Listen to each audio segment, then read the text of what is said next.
Hi, I'm Kelly Matthews.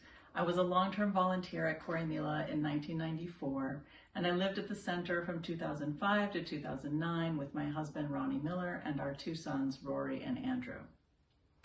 Tonight I'm reading a Thanksgiving reflection for the times we've spent at the Croi Center based on one of David Stevens' evening liturgies. O God, we come to you in the quietness of the evening and in the peace of this place to give you thanks for the beauty of your creation. We thank you for the Croi Center, set in a wonderful part of your earth. We thank you for the blue glass sea, the mighty cliffs, and the green rolling hills. They are all beautiful to look at and remind us of your greatness.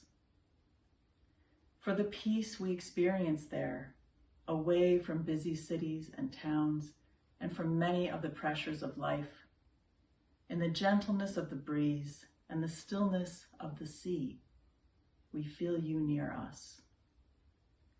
We thank you for each person we've met at Croi, old and new friends. We've met people very much like ourselves and others who are very different. Each person we meet teaches us more about life and about you. And we thank you for all the times we have spent together at the center. Thank you, God, for the experience of being at Croi with each other and with you.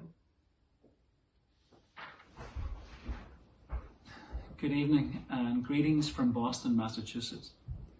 Kelly, Rory, Andrew and I had the privilege of living at the Croi Center for a few years while David was leader, and it was my honour to work as the Centre Director and to have David as my boss. He was the most brilliant person you could wish to work for. I learned so much from him about leadership, management and faith. He had a particular style of leadership, like a quiet helmsman who from the rear of the boat steered the vessel steadily forward.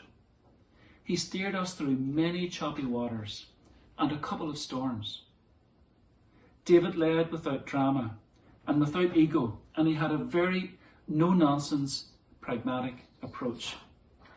And yet he was incredibly warm and had a wonderful sense of humour. He loved a good laugh.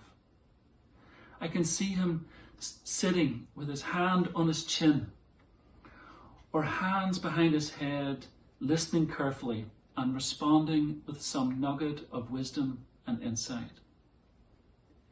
He would say things like, sometimes you just have to shrug your shoulders. To paraphrase a line from a Seamus Heaney poem, face to face with him was an education. So I want to touch on three things that I've learned from David and that have stayed with me over the past 10 years. I learned about the importance of having structure and yet also having freedom within that structure.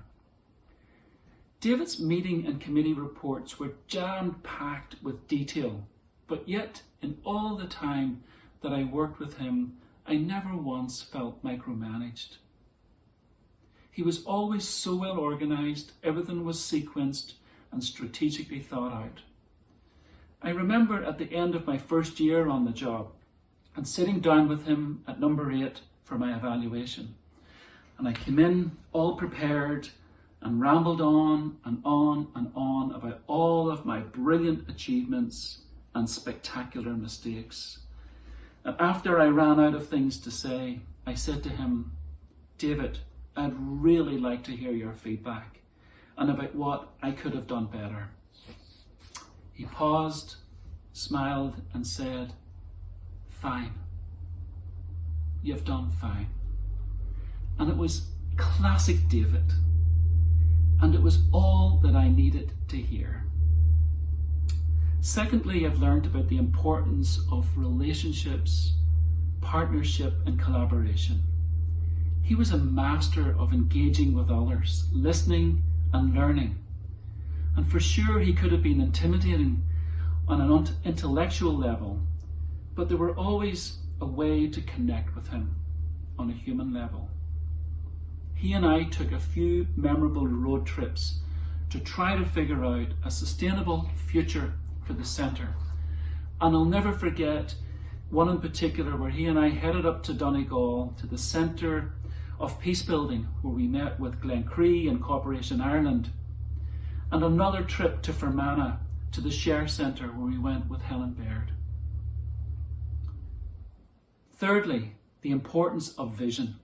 David had a clear vision about the rebuilding of the Ballycastle Centre, Coventry, the village, the cottages, and the Croí. His faith was very important to him, and he believed in faith and in works. And David really worked hard to raise the funds to fulfill the vision of rebuilding the site. He worked day and night for Croí, including with government, foundations, architects, all the community members, staff and volunteers involved in the project. He really did leave a lasting legacy. And now, as we mark 10 years since David left us, I just want to also thank Mathilde for being who she is and for being so faithful to the vision of Croí. She started out as Ray Davies' assistant and has always been so willing to put in the work behind the scenes. She prays for all of us and sends handwritten cards and letters. Mathilde, we love you.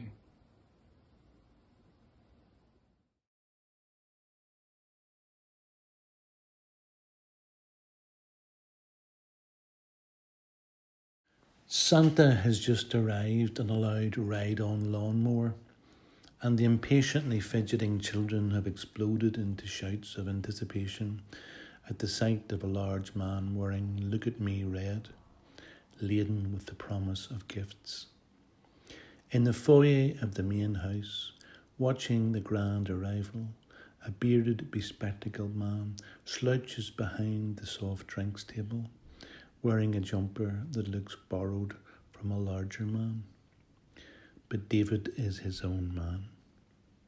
A man of multitudes and contradictions, a leader burdened with vision and shyness, an intellect sharpened by science, art and reticence, a soul fed by poetry, politics and homegrown veg, a heart enlivened by theology and a certain Swiss soulmate, a mouth mostly shut, mostly hidden by face hair, concealing a tongue that could form, if required, eloquent phrases of challenge, direction, wit and grace.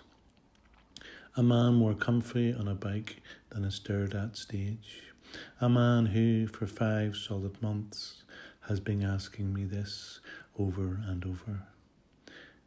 Tell me what you see. You don't have much time. Soon the familiar will dim your view. Give me the gift of a stranger's sight. Tell me what you see. You don't have much time.